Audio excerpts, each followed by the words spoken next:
আজকে বাবার আত্মীয়, বাবার ভাই যারা আছে, আজকে অনেক বাতি যারা টাকার মালিক পাহাড় হয়ে গেছে, কিন্তু চাচার লগে ভালো সম্পর্ক নাই, খালার সঙ্গে সম্পর্ক নাই। রসুল বলছে তোর আব্বা মারে যদি কবরের শান্তিতে রাখতে হয় এই 7টা হক আদায় করতে হবে। 5 নাম্বার হলো তোমার এই মুসলমান বাবা মার আত্মীয় স্বজনের সঙ্গে ভালো ব্যবহার করতে হবে, যোগাযোগ রাখতে হবে। 6 নাম্বার হলো তোমার বাবা মার আত্মীয় স্বজন সাহায্য সহযোগিতা করতে হবে। আজকে অনেক ভাইরা লন্ডনে গেছেন, আমেরিকা গেছেন, মালয়েশিয়া গেছেন। আরে মুসলমান কোটি কোটি টাকা কামাইতেছো, বড় ব্যবসা করো, নিজের চাচা ভ্যান চালক, রিক্সা চালক, এই রমজান মাসে একটা খেজুর কেনার টাকা নাই, এই রমজান মাসে মুসলমান একটু ভালো ইফতার করার সুযোগ নাই। চাচার চোখের পানি পড়ে, চাচির চোখের পানি পড়ে, মায়ের আত্মীয় চোখের পানি পড়ে।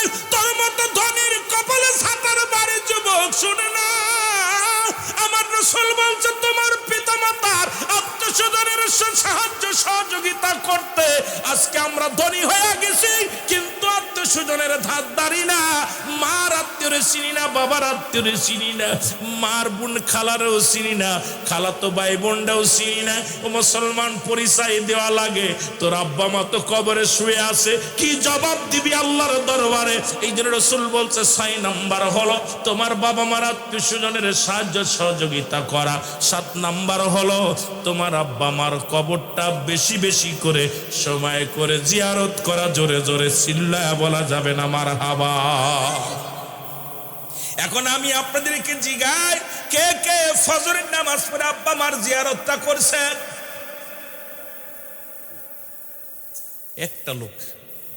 একটা লোক হাত উঠেছে। এগুলো মানুষের বাপ মা মারা গেছে, আইরে কপাল ফুরা। রাসূল বলছে বেশি বেশি করে আব্বা মার কবর জিয়ারত করতে। আর এই 2টা লোক, একটা উঠেছে, যে একটা উঠেছে, বাকিগুলো কেউ যায়নি। ওয়াজ শুনতে কেন আইছো?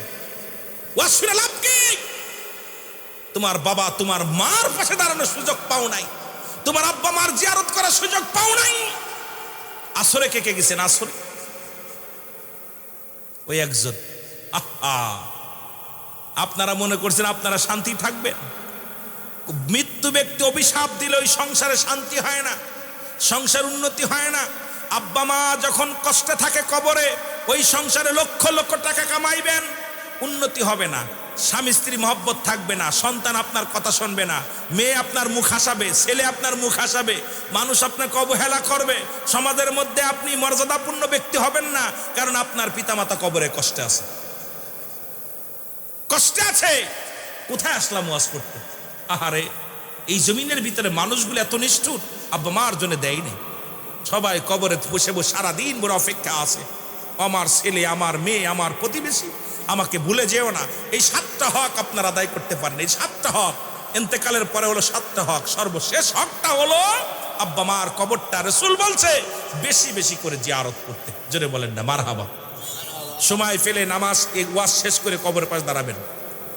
ওয়াজ শেষ করার পর বাড়িতে যাওয়ার আগে আব্বা মার কবরের পাশে ওযু করে দাঁড়ায়া আস্তাগফিরুল্লাহ 7 বার পড়বেন, সূরা ফাতিহা 3 বার পড়বেন, সূরা ইখলাস 10 বার পড়বেন, দুরূদ শরীফ 11 বার পড়িয়া বা 3-4 বার পড়ে আল্লাহর দরবারে হাত উঠায় রব্বিরহামহুমা কামা রব্বায়ানি সগীরা। পারবেন না? যদি না পারেন, আল্লাহ আমার আব্বা শুয়ে আছে মাফ করে দাও, আল্লাহ আমার মা শুয়ে আছে মাফ করে দাও। এটা পারবেন নি? কথা বলেন, পারবেন? আপনি ওই দোয়া না পারেন, কিছু বলবেন, আল্লাহ আমার আব্বা মা আমার মানুষ করতে, দুনিয়ায় আনার জন্য অনেক ভূমিকা পালন করেছে, কত কষ্ট করছে আমার জন্য, আল্লাহ আমার আব্বা শুয়ে আছে, মা শুয়ে আছে, আল্লাহ তুমি মাফ করে দাও। এটাও কি করতে পারবেন না? যা পারবেন তাই বলবেন। এই 14টা হকের মধ্যে আর 7টা হক আছে জীবিত থাকতে। এটা একটু পরে কই, আস্তে আস্তে আলোচনার মধ্যে যায়। এমন আলোচনা শুরু করলাম যে আলোচনা শুরু করছি, এইটারে নিয়ে বিস্তারিত করতে গেলে 4-5 ঘন্টা দরকার। যত তাড়াতাড়ি পারি আলোচনা, যেহেতু সংক্ষিপ্ত আকারে যতটুকু পারি। আল্লাহ কবুল করুক। সকলে বলুন আমিন। আরো জোরে বলেন আমিন। মদিনা যাইতে পারলাম না, মদিনা মদিনা যাইতে পারলাম না, মদিনা আমি অসহায় তাই এত দূরে অসহায় তাই দূর থেকে সালাম জানাই, বলো দূর থেকে নাই মদিনা যাইতে পারলাম না মদিনা। এ দুনিয়ার মুসলমান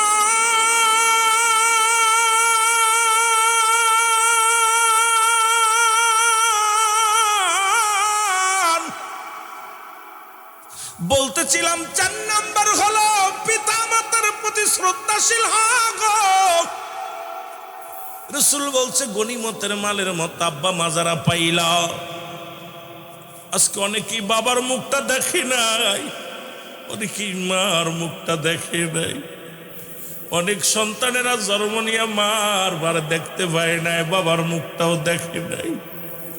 জনম দুঃখিনী মা বাবারে যারা হারাইলাম, এই দুনিয়ার মধ্যে তাদের মতো এতিম আর দুনিয়ার মধ্যে নাই। রাসূল বলছেন সাহাবীরা রে, তোমরা যদি তোমার পিতা মাতার মুখের দিকে মায়ের নজরে তাকাও, তোমার আমল নামে একটা কবুল হজের সব লেখা হয়ে যাবে। শুধু মার মুখের দিকে তাকাইছেন মায়ের নজরে, বাবার মুখের দিকে তাকাইছেন মায়ের নজরে, সঙ্গে সঙ্গে একটা কবুল হজরের সব লেখা হয়ে যাবে। আজকে মা বাবার লাঞ্ছিত হয় সন্তানের হাতে। কত সন্তানের নির্যাতন সহ্য করতে না পায় বাবা বিষ খেয়ে আত্মহত্যা করে। সন্তানের নির্যাতন সহ্য করতে না পারিয়া বাবা মানুষের বাড়ি বাড়ি কাজ করে খায়, ভিক্ষা করে খায়। ওরে যুবক, পৃথিবীর মধ্যে যতই তুমি কামেলে মুকাম্মেল হও না কেন, মদিনার ইমাম হও না কেন, খোদার কসম, খোদার কসম, এই পিতা মাতার যদি তুমি অবাধ্য সন্তান হও, তোমার কপালটা পড়ে যাবে, জান্নাত পাবা না। ওরে কেমন সম্মান করেছে আমার নবীজি, শুনে একটু শুনে নাও আমার বাবারা, শুনে নাও। রহমতের নবীর কদমে জনক এক মহিলা আসলেন, রাসূলুল্লাহ দেখে তারে দাঁড়ায় পড়লেন, নবীজির সঙ্গে কথা বললেন। নবীজি রাসূল পাক সাল্লাল্লাহু আলাইহি ওয়াসাল্লামের রুমাল মুবারক বিছায়া দিলেন। মহিলা রুমালের পরে বসলেন, নবীর সঙ্গে কথা বললেন। এবং যখন মহিলা উঠে দাঁড়াইলেন, আমার নবীজিও দাঁড়াইলেন। যতক্ষণ পর্যন্ত চোখের আড়াল হলো না রাসূল পাক সাল্লাল্লাহু আলাইহি ওয়াসাল্লাম, ততক্ষণ পর্যন্ত পথের দিকে তাকায় আছে। এবার যখন আড়াল হয়ে গেলেন, নবীজি বসলেন। সাহাবীরা বলে, ইয়া রাসূলুল্লাহ, ইয়া হাবিবাল্লাহ, এই জনক মহিলা কে গো, যার সম্মানে আপনার নিজের চাদর মুবারক বিছায়া দিলেন, যার সম্মানে আপনি দাঁড়াইলেন? আমার নবী চোখের পানিগুলো ছেড়ে বলে, সাহাবীরা রে, উনি আর কেউ নয়,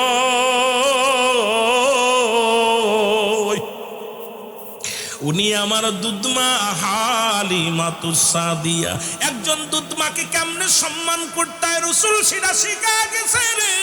এমনি নবীজি বলে নাই হায়াতি খায়রুল লাকুম, আমার হায়াতের জিন্দেগিটা আমার উম্মতের জন্য কল্যাণ শুরু। এই পৃথিবীর মধ্যে রাসূল আর উম্মতের মঙ্গলের জন্য, কল্যাণের জন্য। রাসূল বলে, উম্মতিরা রে, আমি নবী দুনিয়ার মধ্যে আগমন করলাম উম্মতের কল্যাণের জন্য, উম্মতের মঙ্গলের জন্য।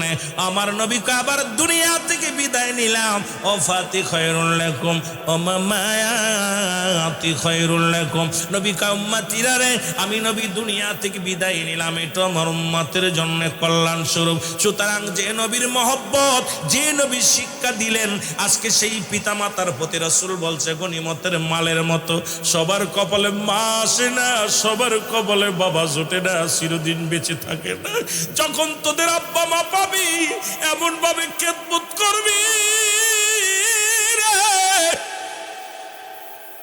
এই জন্য রাসূল বলছে, দুনিয়ার মধ্যে জীবিত থাকতে 14টা হকের মধ্যে 7টা হক। 1 নম্বরে হলো তাদেরকে মুসলমান, তাদেরকে সম্মান করতে হবে।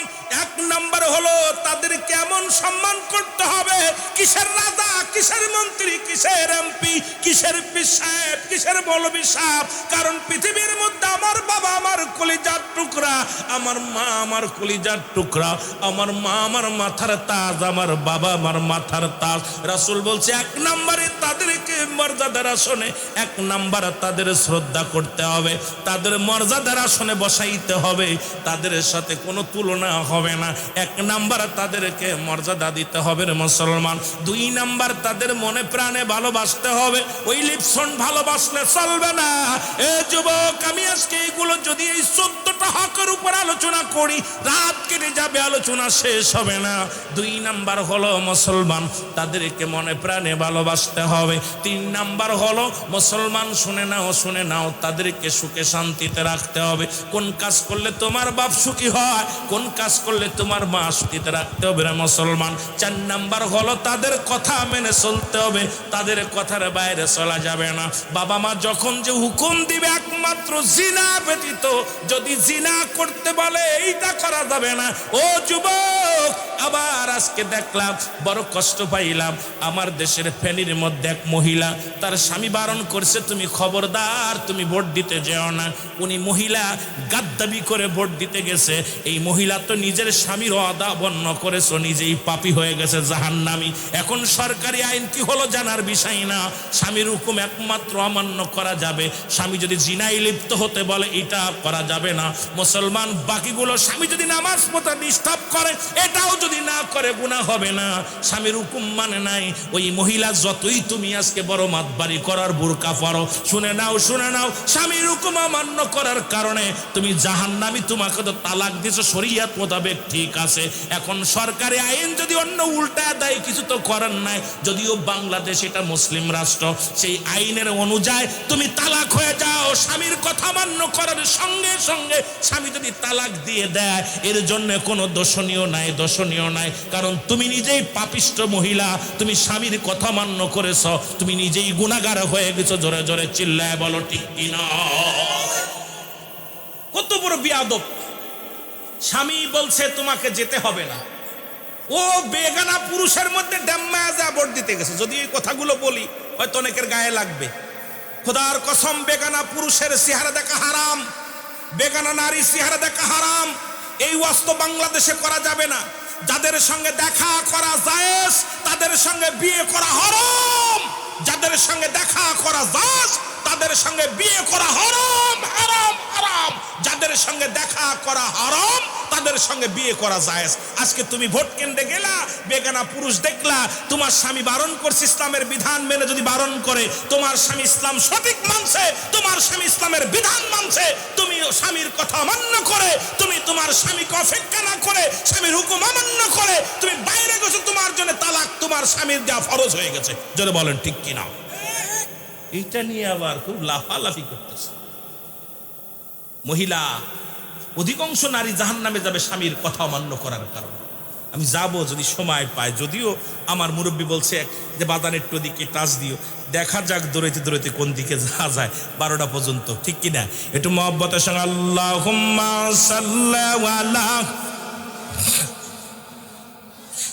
নবিয়ানা ওয়া শাফিয়ানা নবিয়ানা। আদম যখন মাটি পানি মর নবীজি খোদা রাসূল। আদম যখন মাটি পানি মর নবীজি খোদা রাসূল। তার উপরে পড়েন দুরুদ, তার উপরে পড়েন দুরুদ। আল্লাহ ফেরেশতা কুল আল্লাহুম্মা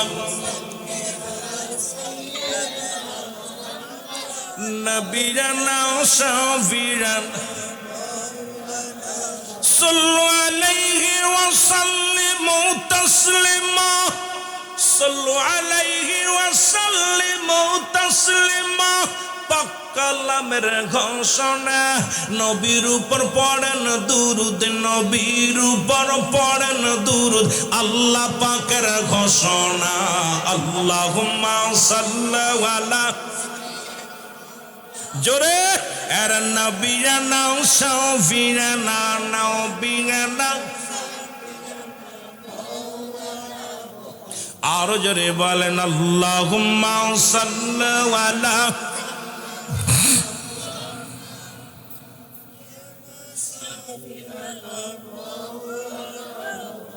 উড়ে যাও রে রাতের হাওয়া, যাও রে উড়ে মদিনায়।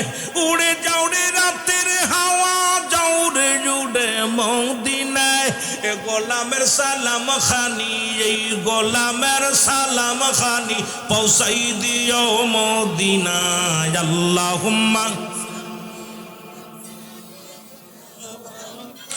নবিয়ানা সাফিয়ানা নবিয়ানা মাও।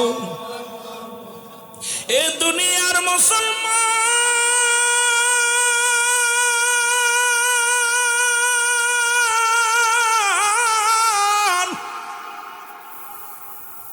3 নম্বর মুসলমান, 5 নম্বর 4 নম্বর বলতেছিলাম, পিতা মাতাকে পাইয়া অবহেলা করে যাবে না, তাদের সম্মান করতে হবে।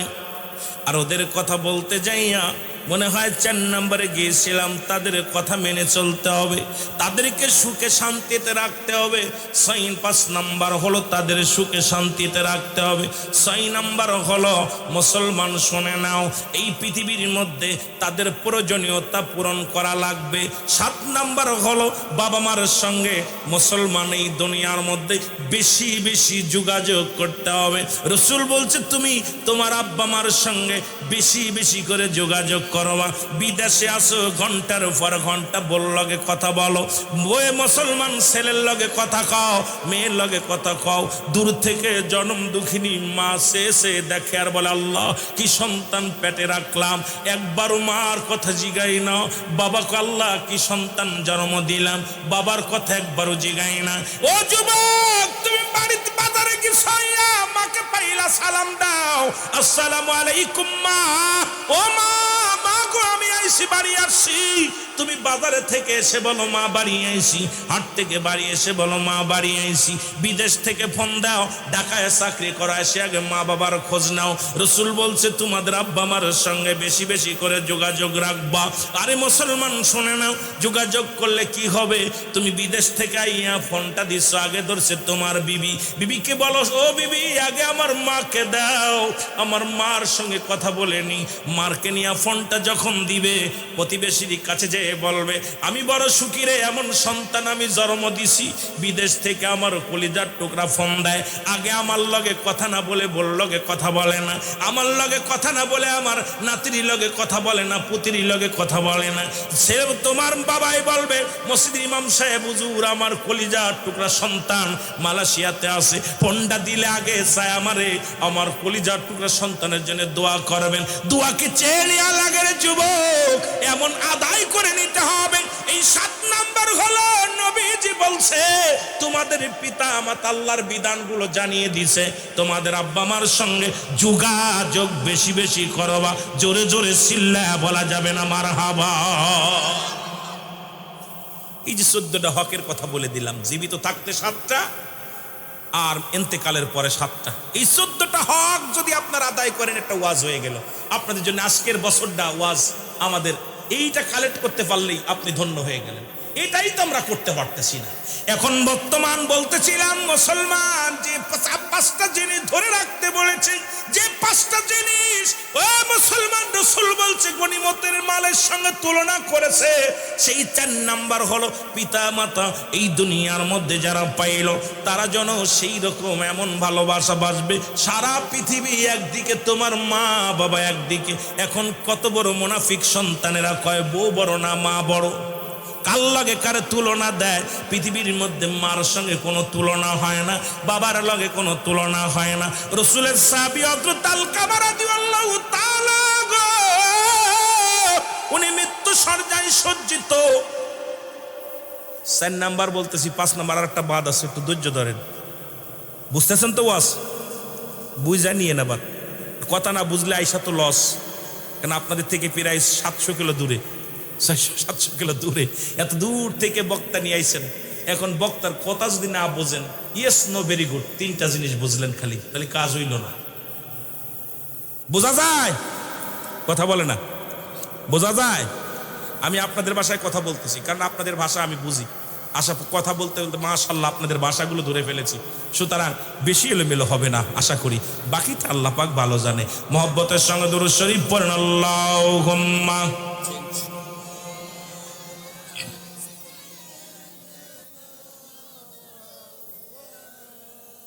আরো জোরে বলেন আলা আলি সাইয়্যিদিনা।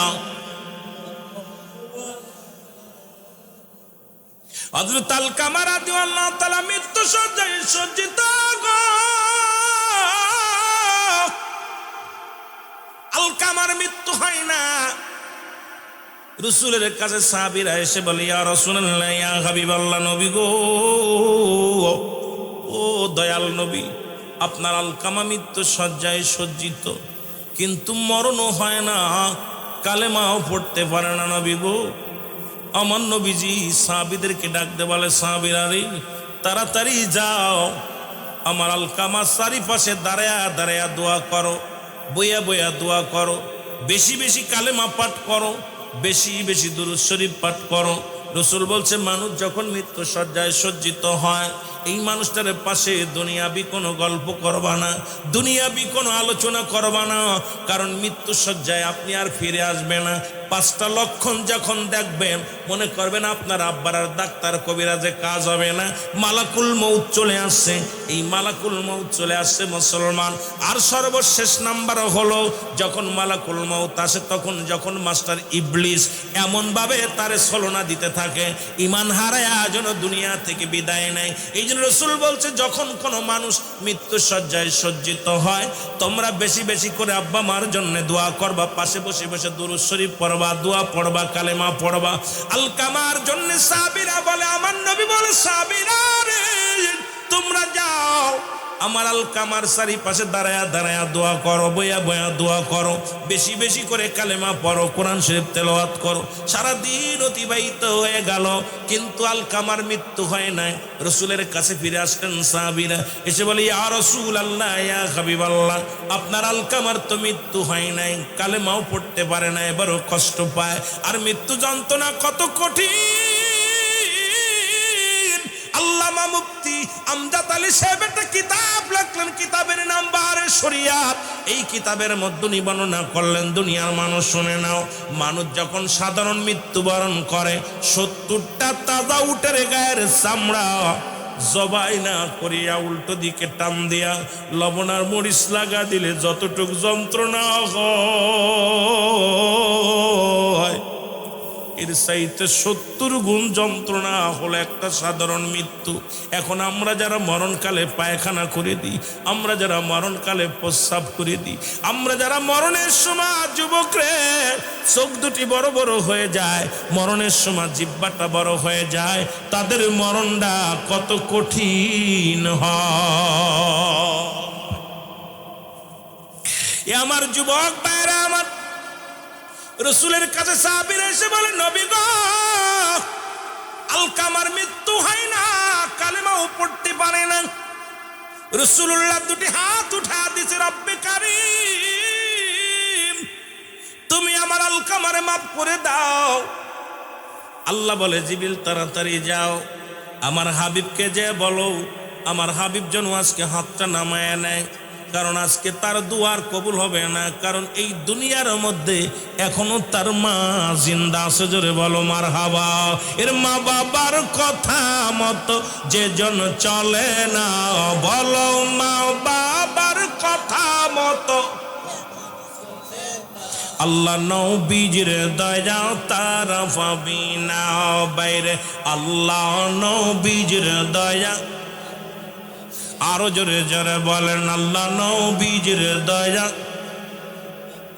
মা বাবা তোর অতি আপন, তাদেরকে করো যতন, মা বাবা তোর অতি আপন, তাদেরকে করো যতন। মার কলি যাই দুঃখ দিলে আল্লাহ সহে না, বলো মার কলি যাই দুঃখ দিলে। আল্লাহ নবীজির দয়া তারা পাবি না বাইরে, আল্লাহ নবীজির দয়া। মা বাবার কথা মতো যে জন চলে না, বলো মা বাবার কথা মতো। আল্লাহ নবীর দয়া তারা পাবি না বাইরে, আল্লাহ নবীর দয়া। মা বাবা তোর অতি আপন, তাদেরকে কর যতন। মা বাবা তোর অতি আপন, তাদেরকে কর যতন। মার কলিজায় দুঃখ দিলে, বাবার মনে কষ্ট দিলে আল্লাহ সহে না। আল্লাহ নবীর দয়া তারা পাবি না বাইরে। আল্লাহ নবীর দয়া, দুদিনের বিবি পায়া তাদের বুইল না, সুন্দরী বধূ পায়া তাদের বুইল না। আল্লাহ নবীর দয়া তারা পাবি না বাইরে। আল্লাহ নবীর দয়া। এ নবীর প্রেমিকেরা শোনো শোনো গো, জিবরিল আমিন এসে বলে নবী গো, ইয়া রাসূলুল্লাহ, ইয়া হাবিবাল্লাহ, নবী গো আপনি হাতটা নামায় নেন, আজকের দোয়া কবুল হবে না। নবীজি হাতটা নামায় নিলেন, এবার দৌড়ে গেলেন ঘরের মধ্যে। সালাম দা, আসসালামু আলাইকুম ইয়া হালাল বাইত, আসসালামু আলাইকুম ইয়া হালাল বাইত। ভিতর থেকে আওয়াজ আসে ওয়ালাইকুম আসসালাম। নবীজি বলেন মা, মা গো আমি মুহাম্মাদুর রাসূলুল্লাহ সাল্লাল্লাহু আলাইহি ওয়াসাল্লাম, আমি আপনার ঘরে আসি। আমার নবীজির কথা শুনিয়া আলকামার মা ডাক দে বলে মুহাম্মদ সাল্লাল্লাহু আলাইহি ওয়াসাল্লাম আপনি আইছেন, কেন আসছেন? কয় মা গো আমার আলকামা কি দুনিয়ার মধ্যে কোনো অপরাধ করেছে?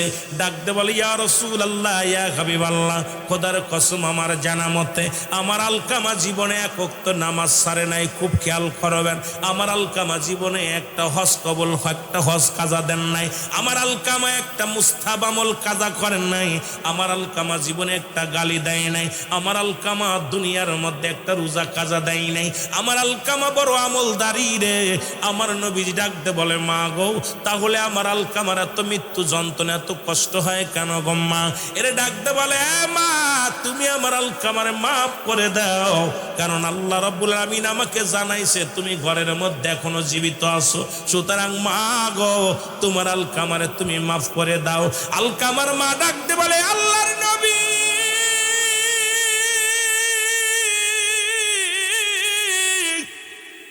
এর জীবন আমি আলকামারে মাফ করতে পারবো না। নবীজি বলে মা গো তুমি এই মাত্র বললা তোমার আলকামা কোনো ইবাদত ছাড়ে নাই, কোনো ভুল করে নাই গো মা। বলে বাবারে আলকামার একটা দোষ ছিল, সেই দোষটা হলো আমি মার কথায় মূল্যায়ন করতো না, তার বিবির কথায় বেশি মূল্যায়ন করতো।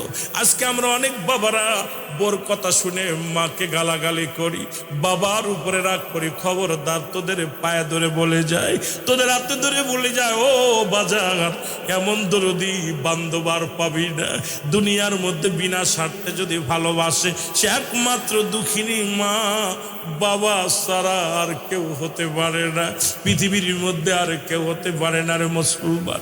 এরে আল্লাহর নবী ডাকতে বলে মা, মা গো তুমি আমার আলকামারে মাফ করে দাও রে। মা বলে বাবা মুহাম্মদ কেমনে মাফ করি রে? কলিজার মধ্যে বড় দুঃখ লাগছে, কষ্ট লাগছে। আমি মার কোনো কথা মূল্যায়ন করতো না, আমি কোনো মায়ের কথা গুরুত্ব দিত না, ওর বইয়ের কথা প্রাধান্য দিত, বর কথা গুরুত্ব দিত। এই জন্যে আমার মনে কষ্ট লাগছে। আমার নবী কয় মা তুমি মাফ করে দাও।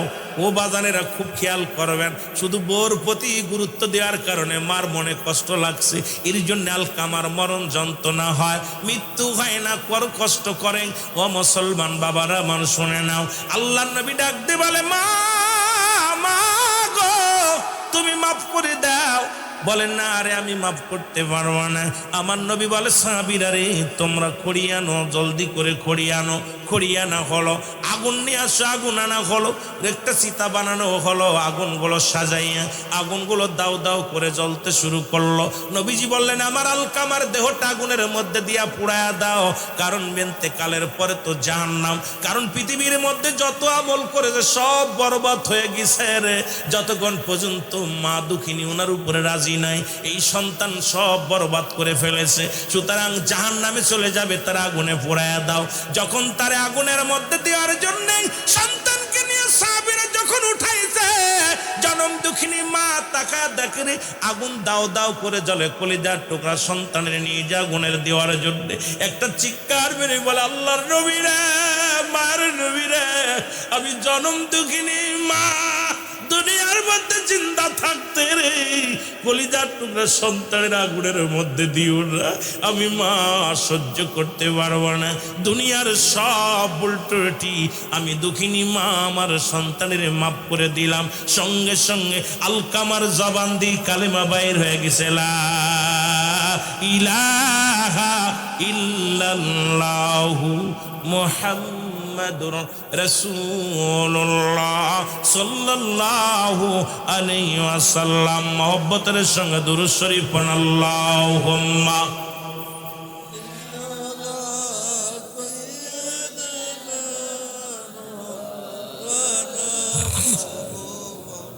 আরো জোরে বলেন, আলা আলি সাইয়্যিদিনা। এ দুনিয়ার মুসলমান,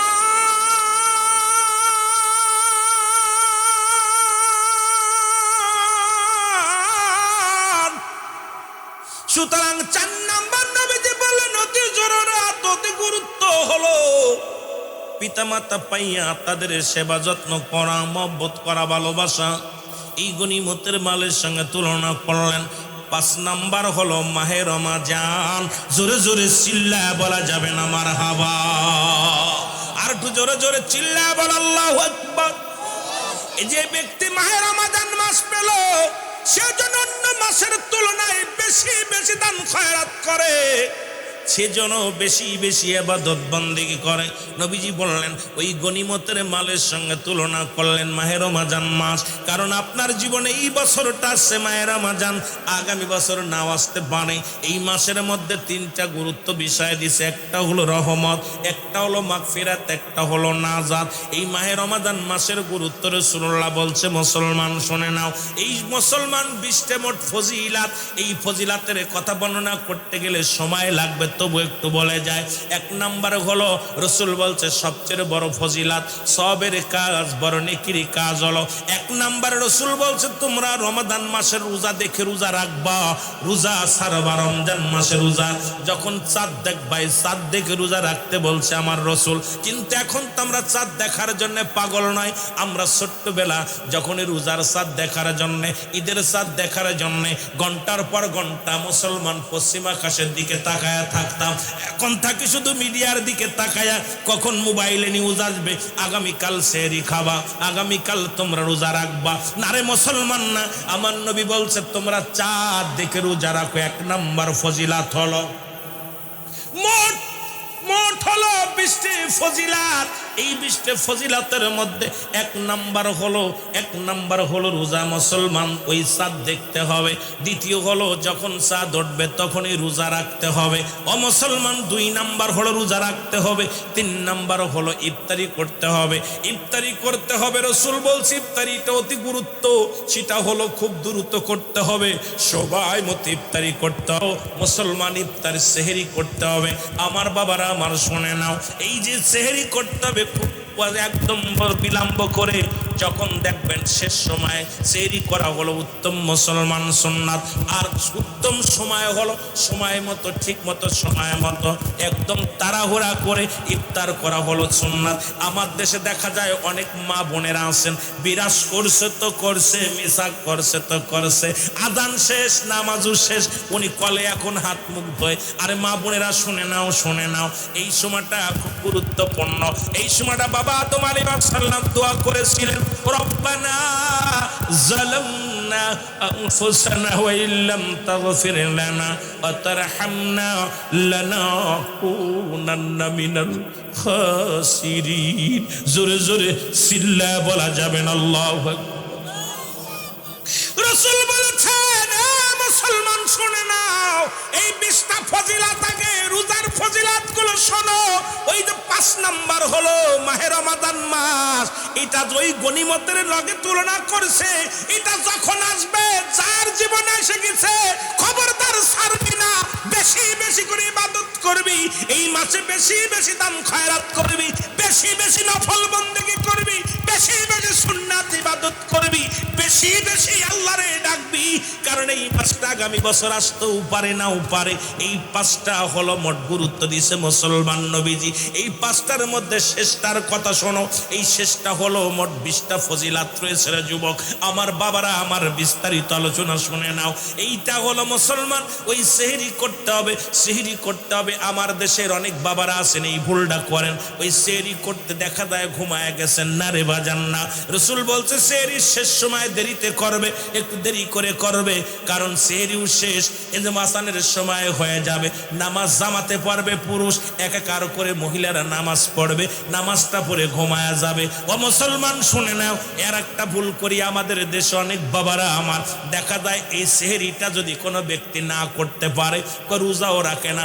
সেহরি করা হলো সুন্নাত আর রোজা রাখা হলো ফরজ, সেহরির সঙ্গে রোজার কোনো সম্পর্ক নাই। যদি সেহরি করেন, যদিও একটা খুরমা খাইতে পারেন, একটা খেজুর খাইতে পারেন, একটু পানি খাইতে পারেন, সুন্নাত আদায় হয়ে যাবে, উত্তম নেকি পেয়ে যাবেন।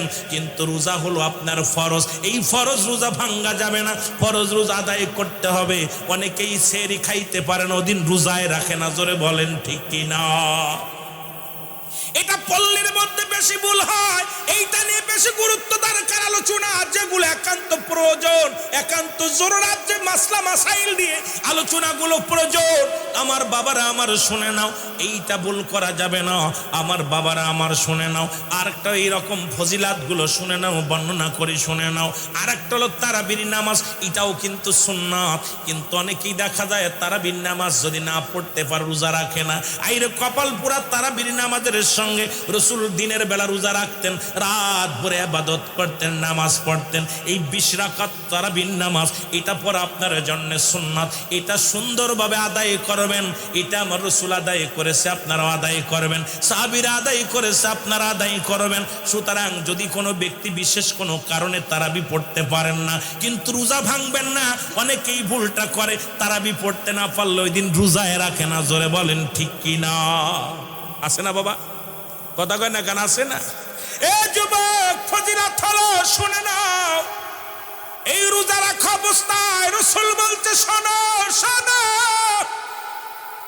আর একটা ফজিলত হলো মিসাক করতে হবে। আমার দেশে অনেকে ভাইয়েরা মিসাক করে না, গালে এত দুর্গন্ধ হয়, ইমামের পিছে দাঁড়াইলে সুবহান রাব্বিল আলা, সুবহান রাব্বিল আযিম, এইটা যখন শব্দ বাইর হয়, গাল দিয়ে এমন দুর্গন্ধ হয়, পাশে আর কেউ নামাজি পড়তে পারে না। রসুল বলছে এই 5 ওয়াক্ত নামাজের সময় কি করবা? তোমরা মিসাক করবা, এটা করা সুন্নাত। আবার অনেকে রোজা রেখে, অনেক মৌলবীরা ফতোয়া দেয়, অনেক মুরব্বীরা কয় খবরদার মিসাক করিস না, রোজা ভেঙে যাবে। না না না না, প্রয়োজন হলে 2টা ডলা দিয়ে রেখে দিবেন। এটা দ্বারা আমার রসুল বলছে তোমরা এই 5 ওয়াক্ত নামাজের সময় যখন রোজা থাকা অবস্থা, আর একটা জরুরত মাসটা হলো আপনি মিসাক করবেন, তবে গুল নেবেন না, তবে বিরাস লাগাবেন না, পেশ লাগাবেন না, যেটা দ্বারা রোজার ক্ষতি হয়। মুসলমান এগুলো ব্যবহার করবেন না। জয়তুনের তেল, ডাল বা মুসলমান দুর্গন্ধযুক্ত নয়, মুক্ত, যেটা দুর্গন্ধ নয় এমন কোন ডাল যদি ব্যবহার করে আপনি দাঁতে ঘষা দেন, এটা জরুরত অবশ্যই করবেন। জোরে জোরে চিল্লায় বলো মারহাবা, আর একটু জোরে জোরে চিল্লায় বলো মারহাবা।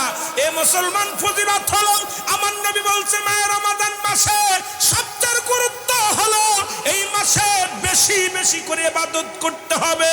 অন্য মাসে যদি একটা করো, সেইটা একটার মধ্যে একটা সব, আর এটা 70 গুণ বাড়িয়ে দেওয়া হবে, 700 গুণ বাড়িয়ে দেওয়া হবে। এই মাসটা বেশি বেশি ইবাদত বন্দেগী করতে হবে। সবচেয়ে গুরুত্বপূর্ণ ফজিলাত হলো মাহে রমাদান মাসের শেষ 10 দিন আমার নবীজি নিজে ইতিকাফে থাকছে, সাহাবীরা থাকছে, আপনারা বাড়িতেও ইতিকাফে থাকবেন, মসজিদেও থাকবেন। তবে ইতিকাফের শর্ত ভালো করে জেনে নেন। ইতিকাফে বসা অবস্থায় যদি কোনো ব্যক্তি মহল্লায় মারা যায়, ওই ব্যক্তির জানাজায় যদি ইতিকাফ ব্যক্তি আসে, সঙ্গে সঙ্গে তার ইতিকাফ ভেঙে যাবে।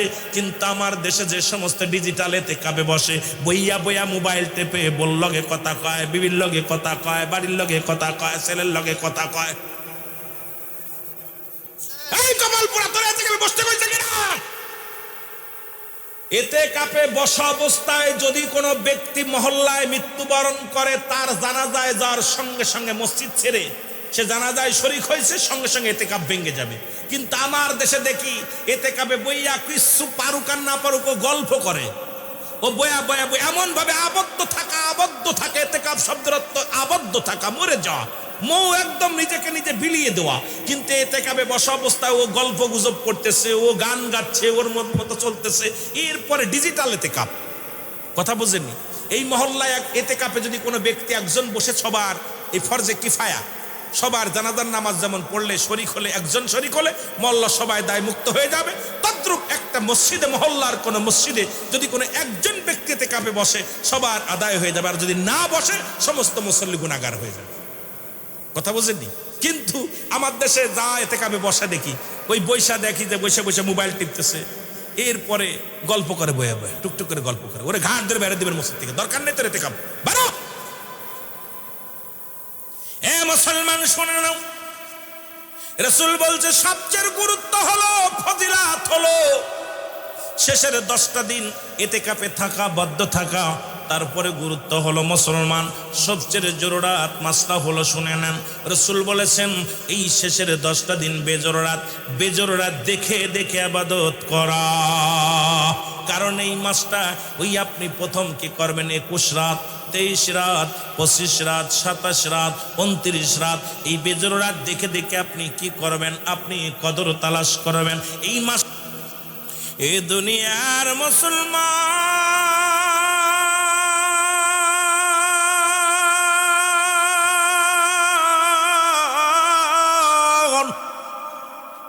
কয়েকটা কথা বলে আমি আলোচনা শুরু করব গো।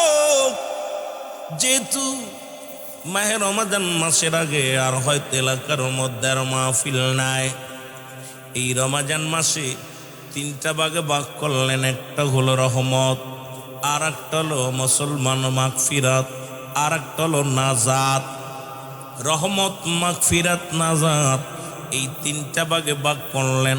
রাসূল বলছে মানুষের এই রমাজান মাস আসার আগেই, ও মুসলমান, এই মানুষের জীবন দশায় 50 বছর 60 বছরের জিন্দেগির মধ্যে গনিমতের মালের সঙ্গে 5টা জিনিস অবকাশ্য আপনার আমার ধরে রাখার জন্যে। 5টা নিয়ামত, এই 5টা নিয়ামত ছাড়া যাবে না।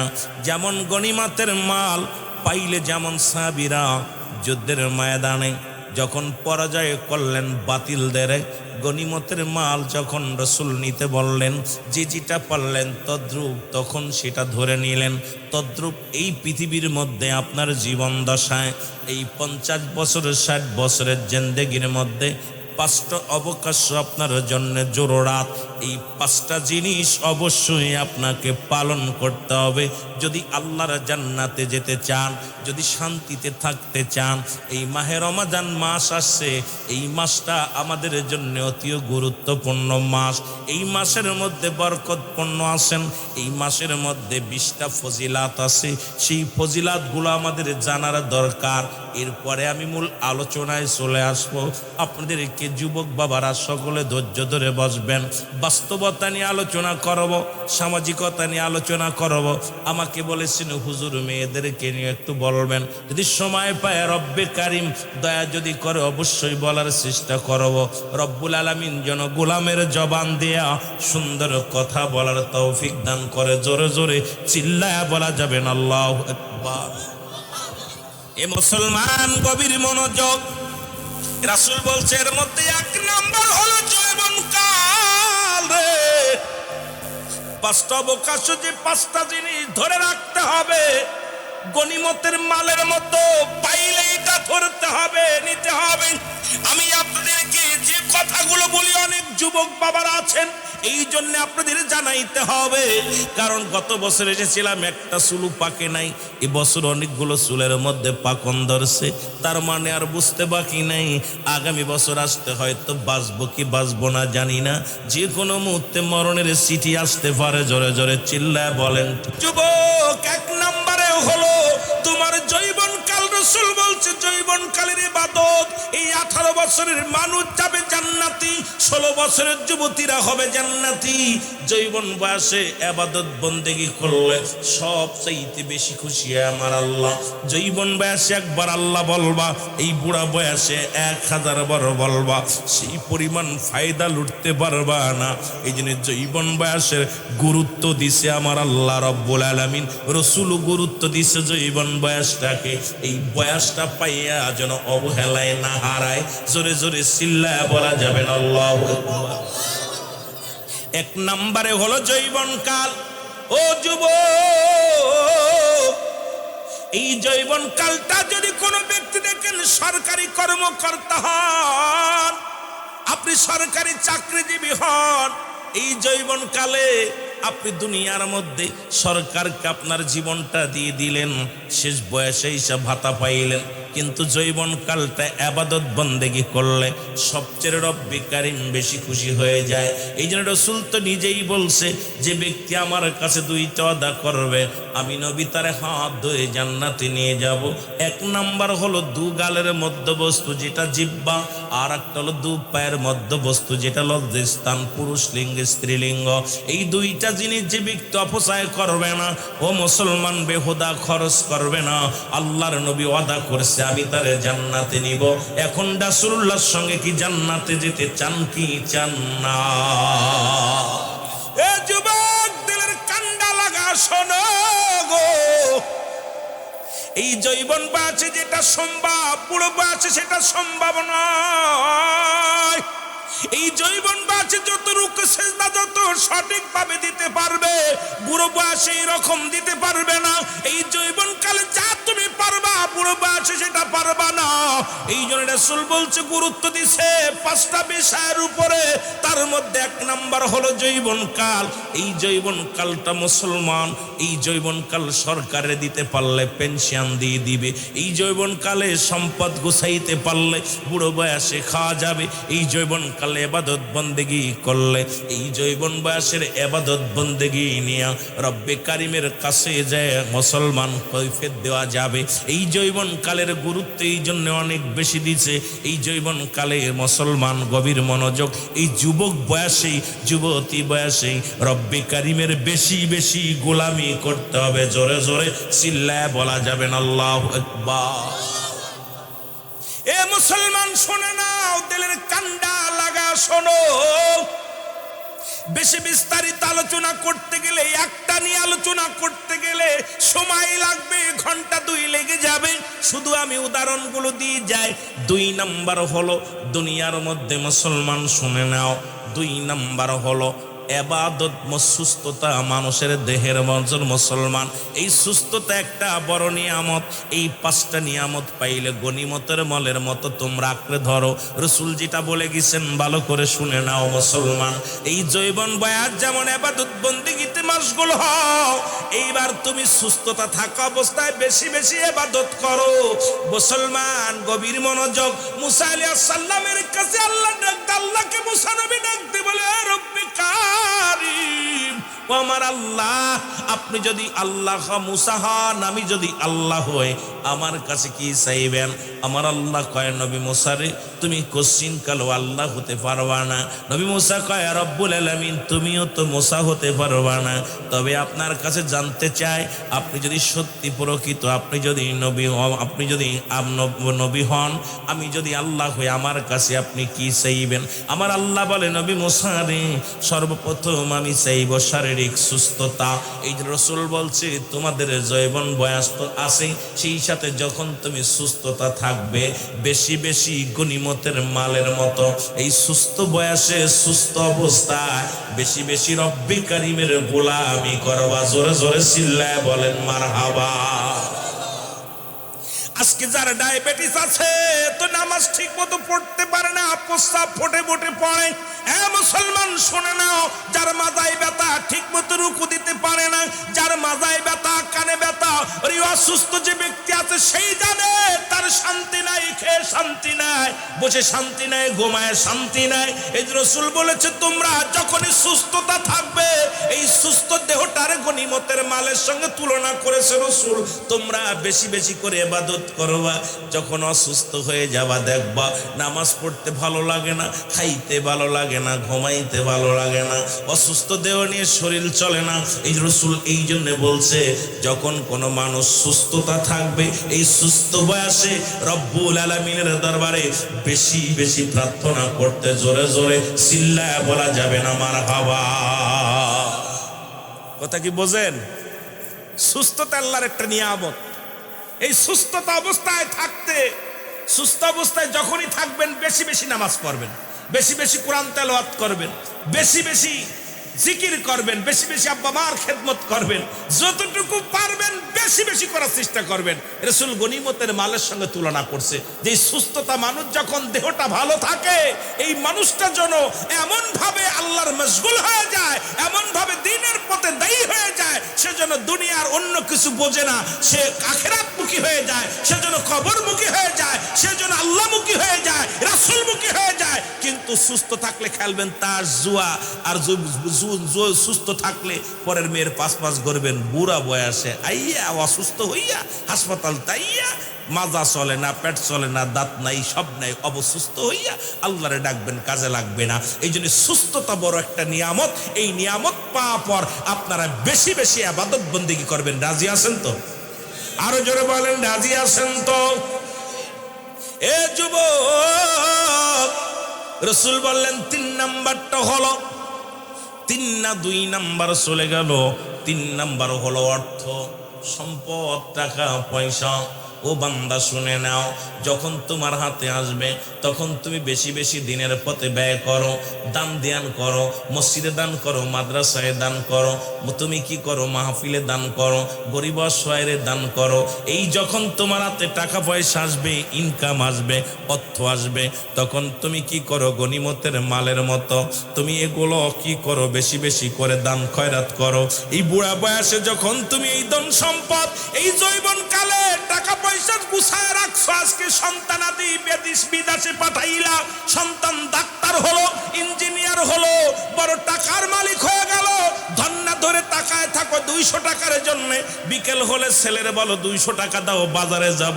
এই 200 টাকার দান করবে কি আর নিজে খরচ করবে কি? যখন তুমি রোজগার করবে এই সময় রাসূল বলছে গনিমতের মালের সঙ্গে তুলনা করছে, যখন তোমার হাতে সম্পদ আসবে এটা আল্লাহর রাস্তায় ব্যয় করবা, দান ধ্যান করবা, কারণ ওই সবের উদ্দেশ্যে আখিরাতের মুখী হইয়া জোরে জোরে চিল্লায়া বলা যাবে না মারহাবা। কথা কি বোঝেন? সম্পদ রেখে দিচ্ছেন, ছেলে বাড়ি, মেয়ে মেয়ে ছেলে যা ওরা একদম অপচয় করতেছে, ভাঙতেছে। আপনি ভিখারির মতো আপনার বাড়ি, আপনার ঘর, আপনার জমি সব খাচ্ছে তারা। ভিখারির মতো বাজান আমারে 200 টাকা দাও না, তোমার বোন বাড়ি যাব, তোমার মামা বাড়ি যাব, 200 টাকা দাও, 500 টাকা দাও, ভিখারির মতো চাইতেছে।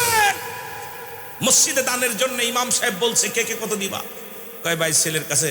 হাজী সাহেব, হাজী সাহেব মাথা নিচে করে বসে আছে। সারা জীবন কামাইলো হাজী সাহেব, সারা জীবন কামাইলো, এই অর্থ কি করলো? ছেলে হাজী সাহেবের ক্ষমতা নাই, লুস, একদম লো হয়ে গেছে, এমন লুস হয়েছে এখন বয়াতে। হাজী সাহেব পাশে তো একজন, হাজী সাহেবের কি আর মুরদ আছে? ছেলে মেয়ে হ, ছেলেদের সাথে যোগাযোগ করে দেখি।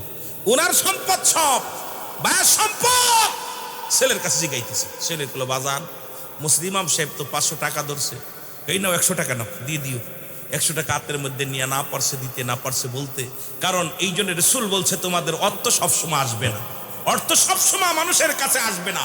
যখন অর্থ আসবে এটা দিনের পথে ব্যয় করার জন্য রাসূল বলছে গনিমতের মাল যেমন পাইলে তোমরা আঁকড়ে ধরেছ, নিয়ে নিছ, তদ্রুপ তোমাদের কাছে যখন অর্থ আসবে, টাকা পয়সা আসবে, তখন দিনের পথে ব্যয় করো আল্লাহ আল্লাহ রাসূলকে সন্তুষ্ট করার জন্য। জোরে বলেন না মারহাবা, আর একটু জোরে বলেন না মারহাবা।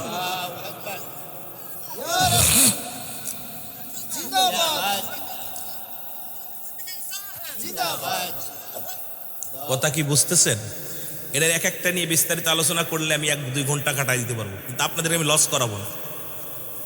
আমি সেই আশা করে আসি নাই আমি আসছি অল্প সময়ের মধ্যে অনেক কথা বলার জন্য। এই জন্য আপনাদের কাছে অনুরোধ করি, সম্পদ এক সময় লক্ষ লক্ষ টাকা কামাইছেন, এমন একটা সময় আছে আপনার কাছে গুল কেনার টাকা নেই। কথা কয় না কেন? সবসময় আসে? অর্থ কি সবসময় ধরা দেয়? আসবে না। যখন আসবে ছেলে মেয়ের জন্য গুছায়েন না, এটা আখেরাতের জন্য গুছান। ছেলে মেয়ের দিন রাখবেন না আমি তা বলে নাই, কিন্তু যতটুকু প্রয়োজন সেটুকু রাখেন, বাকিটুকু চিন্তা করবেন আমি সদকা দিব, আমি জাকাত দিব, আমি দান ধ্যান করব, আমি দ্বীনের পথে ব্যয় করব আল্লাহ আল্লাহ রাসূলকে পাওয়ার জন্য। জোরে বলেন না মারহাবা। আর একটু জোরে বলেন না মারহাবা।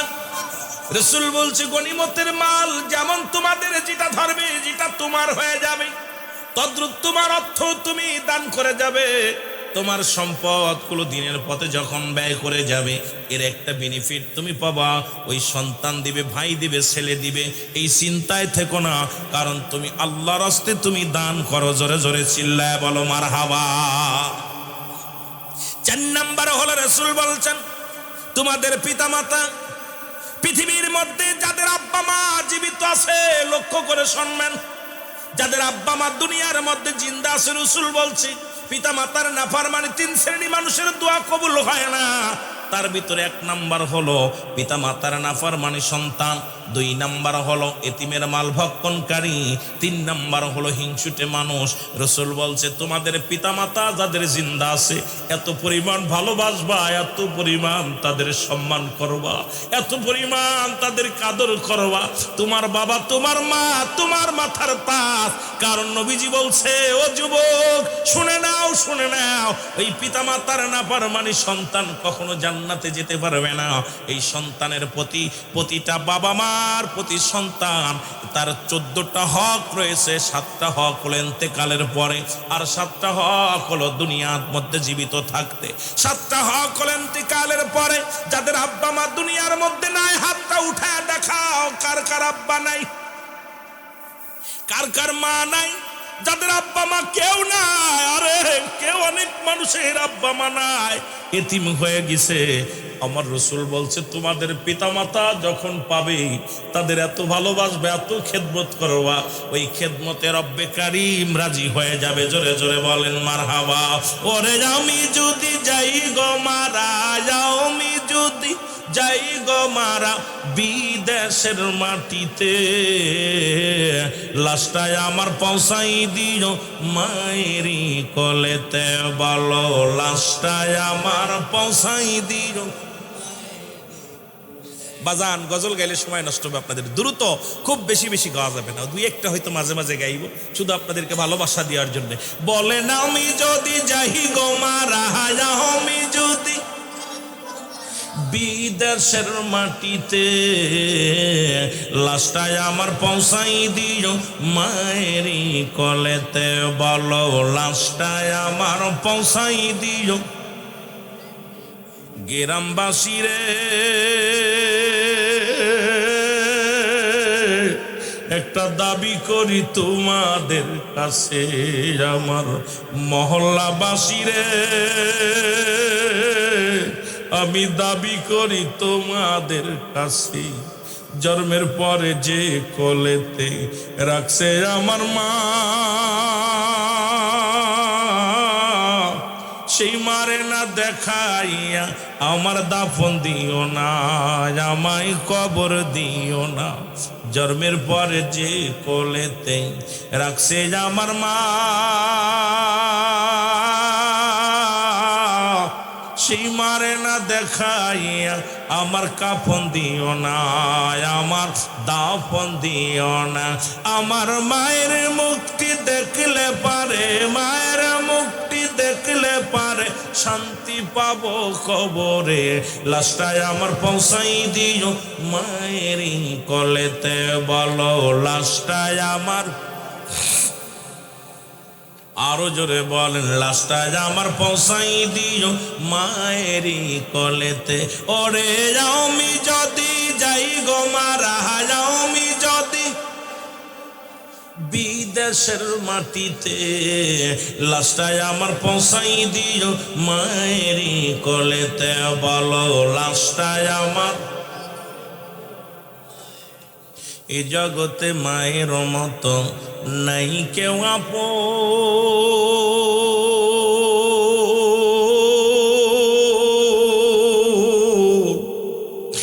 আমার সেই মারে না দেখাইয়া দিস না রে দাপন। এই জগতে বাবার মতো নাই কেউ আপন।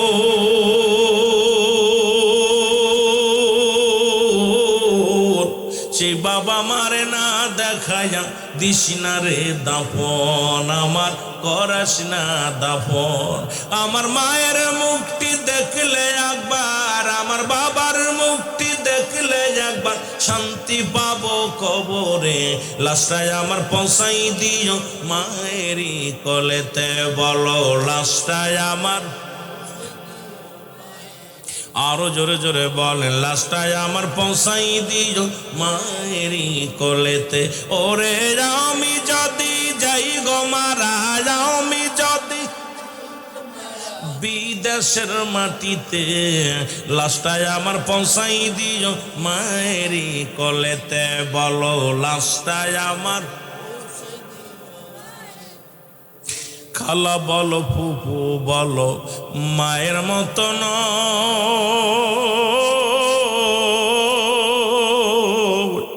চাচা বলো খালু বলো বাবার মতো নয়, কেহ বাবার মতো নয়। ও মা থাকবে যতদিন ধরায় বেঁচে, কাঁদবে সন্তানের আশায়, হস্ত তুলে করবে দোয়া মাফ করো আল্লাহ। খায় খায় হস্ত তুলে করবে দোয়া মাফ করো আল্লাহ। ওরে আমি যদি যাই গো মারা, আমি যদি লাশটায় আমার পৌঁছাই দি।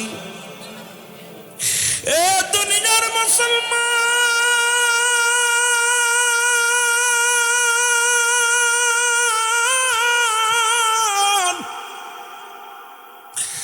আমার নবী বললেন এই পৃথিবীর মধ্যে তোমাদের পিতা মাতা যখন বিদায় নেবে রে, সাতটা হক আদায় করতে হবে। এক নাম্বার হলো তাদের জন্য মাগফিরাত কামনা করতে হবে। যাদের আব্বা নাই মা নাই ভালো করে লিখে নাও। এক নাম্বার হলো তাদের জন্য মাগফিরাত কামনা করা। দুই নাম্বার তাদের জন্য সবরেশনী করা। তিন নাম্বার মুসলমান তাদের দিন আদায় পরিশোধ করা, ঋণ পরিশোধ করা। মুসলমান চার নাম্বার হলো তাদের ওসিয়াতগুলো পালন করা। এই পৃথিবীর মধ্যে শরীয়ত মোতাবেক আব্বা মা যে ওসিয়াত করে গেছি এটা পালন করা। মুসলমান শুনে নাও, পাঁচ নাম্বার হলো আব্বা মার আত্মীয় স্বজনের সঙ্গে ভালো ব্যবহার করা।